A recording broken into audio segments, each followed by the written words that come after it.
नमस्कार किसान साथियों आजकल अपने यहाँ पर खेतों के अंदर किसान भाई डीएपी की जगह विकल्प के रूप में एसएसपी का इस्तेमाल करते हैं। जब कृषि विभाग के अधिकारी वो भी इसके बारे में बताते हैं कि आप डीएपी की जगह एसएसपी का इस्तेमाल कीजिए, ज़्यादा बेहतर रहेगा। इसके अलावा मार्केट में डीएपी काफ़ी शॉर्टेज रहती है, कमी रहती है और एक डीएपी जो फर्टिलाइजर है वो काफ़ी कॉस्टली होता है, काफ़ी महंगा होता है। तो किसान भाई आजकल एसएसपी की तरफ बढ़ रहे हैं कि डीएपी को छोड़कर। तो आज अपन बात करें क्या किसान भाई डीएपी को छोड़कर एसएसपी का इस्तेमाल कर सकते हैं, साथ ही कितना ज़्यादा फायदेमंद है और कितना ज़्यादा किसानों के यहाँ पर खर्चा बचने वाला है अगर डीएपी की जगह वो एसएसपी का इस्तेमाल करते हैं। तो साथियों इस बारे में अपन बात करते हैं कि डीएपी क्या है, एसएसपी क्या है और दोनों का इस्तेमाल करने पर कौन सा ज़्यादा बेहतर रिजल्ट दे पाएगा अपने यहाँ पर खेतों के अंदर, फसलों के अंदर। तो साथियों शुरू करते हैं। सबसे पहले मैं आपको बताऊंगा कि अगर आप चैनल पे नए हैं तो चैनल को सब्सक्राइब कीजिए, साथ ही अगर आप किसान हैं तो इस वीडियो को पूरा देखिए ताकि अच्छी जानकारी आपको मिल सके और इस जानकारी का फायदा उठाकर आप अपने यहाँ पर अच्छी खेती कर सके और उपज को आप बढ़ा सके। तो साथियों शुरू करते हैं। सबसे पहले बात करते हैं अपन एसएसपी की। साथियों एसएसपी होता है सिंगल सुपर फास्फेट, और अगर इसके अंदर बात करें वो एसएसपी 3 प्रकार का आता है आजकल जो मार्केट में अपन देखते हैं। एसएसपी सादा भी होता है, एसएसपी जिंक कोटेड होता है, एसएसपी बोरोन और जिंक कोटेड दोनों का आता है। तो ये 3 प्रकार का एसएसपी आजकल मार्केट के अंदर देखने को मिलता है। तीनों की रेट अलग अलग होती है। अगर सादे एसएसपी जो नॉर्मल सिंपल एसएसपी आता है उसकी अगर बात करें तो उसके अंदर लगभग 16% फास्फोरस होता है जो कि वाटर सोल्यूबल होता है। इसके साथ ही उसके अंदर 12% सल्फर होता है। इसके साथ ही उसके अंदर 21% कैल्शियम भी उपस्थित होता है। तो मतलब इसके अंदर फास्फोरस, सल्फर और कैल्शियम की उपस्थिति होती है। इसके अलावा उसके अंदर और भी माइक्रो न्यूट्रिएंट सूक्ष्म पोषक तत्व विद्यमान होते हैं। अगर बात करें जिंक कोटेड एसएसपी की तो उसके अंदर फास्फोरस, सल्फर और कैल्शियम की मात्रा तो उतनी होती है परंतु उसके अंदर जिंक की कोटिंग की जाती है। तो जिंक की उपलब्धता भी उसके अंदर लगभग 2 से 3% तक होती है। इसके अलावा अगर बोरोन कोटेड या जिंक कोटेड एसएसपी की बात करें तो उसके अंदर फास्फोरस, सल्फर और कैल्शियम की उपस्थिति है परंतु उसके अंदर जिंक और बोरोन भी उपस्थित है। तो कुछ मात्रा में 1 या 2% तक उसके अंदर उपस्थित होता है। तो ये न्यूट्रिएंट एसएसपी के अंदर उपस्थित होते हैं। तो मतलब एक खाद के अंदर अपने को 3 से 4 या 4 से 5 न्यूट्रिएंट उपलब्ध मिलते हैं जो कि एसएसपी है। और अगर इसकी कीमत की अपन बात करें तो ये लगभग 400 रुपये लेकर 600 रुपये तक मार्केट में मिलती है। अगर सिंपल वाली की बात करें तो वो लगभग 400 रुपये में मिलती है। जिंक कोटेड की बात करें तो 450 500 रुपये तक मिलती है। इसके अलावा अगर बोरोन कोटेड की बात करें तो वो 600 रुपये तक भी मिलती अपने को मार्केट में। मतलब सस्ता फर्टिलाइजर जो कि 50 किलो के बैग की पैकिंग में आता है। तो इसके अंदर अच्छे न्यूट्रिएंट है जो कि अपनी फसलों की बढ़वार के लिए, फसलों के अंदर अच्छे कल्लों के लिए, साथ ही उसके अंदर अच्छी उपज के लिए जिम्मेदार होते हैं। अब बात करते हैं अपन डीएपी की। साथियों डीएपी के अंदर सिर्फ 2 न्यूट्रिएंट है, नाइट्रोजन और फास्फोरस।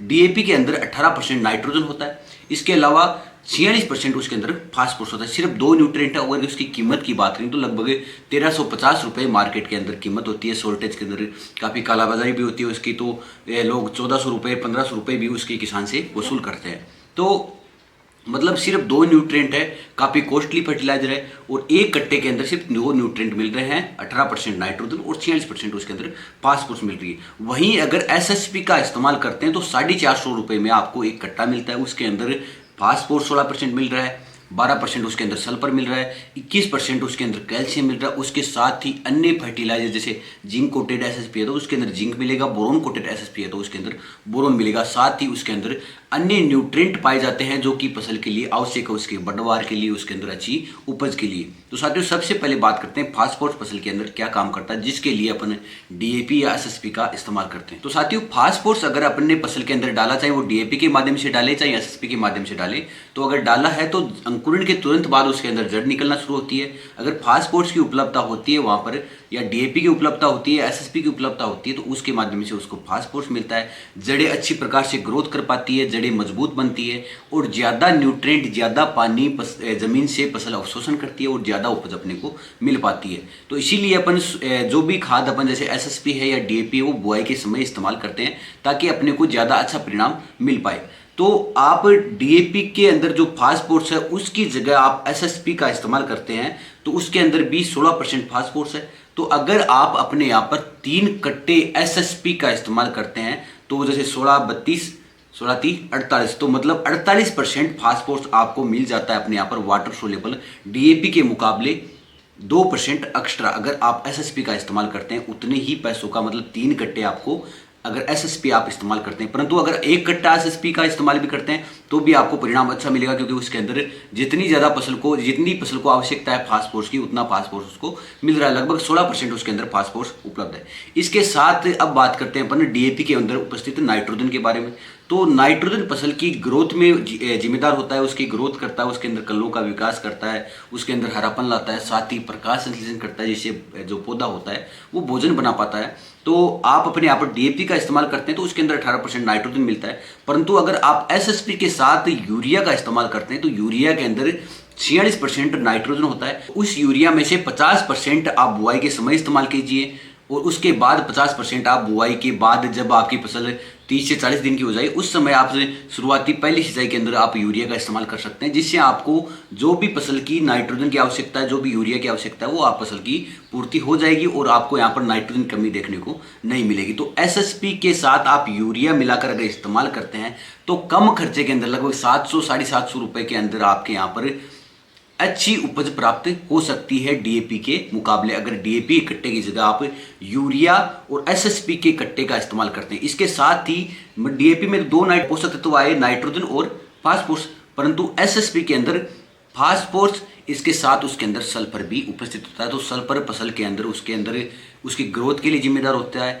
अच्छी उपज देता है। साथ ही जो दलहनी व तिलहनी फसलें होती है उसके अंदर प्रोटीन व तेल की मात्रा को बढ़ाता है। इसके अलावा जो अपनी फसलें होती है उसकी क्वालिटी को बढ़ाता है, जो अनाज पैदा होता है उसकी गुणवत्ता बढ़ाता है, उसके अंदर चमक पैदा करता है। तो अपन एसएसपी का इस्तेमाल करते हैं तो उसके अंदर 12% सल्फर होता है जो फसल को मिलता है और अच्छी उपज अपने को देखने को मिलती है। इसके साथ ही अगर एसएसपी का इस्तेमाल करते हैं तो उसके अंदर लगभग 21% तक कैल्शियम भी उपस्थित होता है। तो कैल्शियम फसलों के अंदर अच्छा सुडौलपना लाता है। इसके अलावा उसके अंदर प्रकाश संश्लेषण में भूमिका निभाता है। इसके अलावा उसके अंदर जैसे जो पौधा होता है वो पानी ग्रहण करता है या न्यूट्रिएंट ग्रहण कर रहा है तो उसके लिए भी मुख्य भूमिका निभाता है। इसके अलावा कुछ न्यूट्रिएंट जैसे बोरोन है या फिर और जैसे सल्फर है उसकी अपटेक में भी एक मुख्य भूमिका निभाता है कैल्शियम।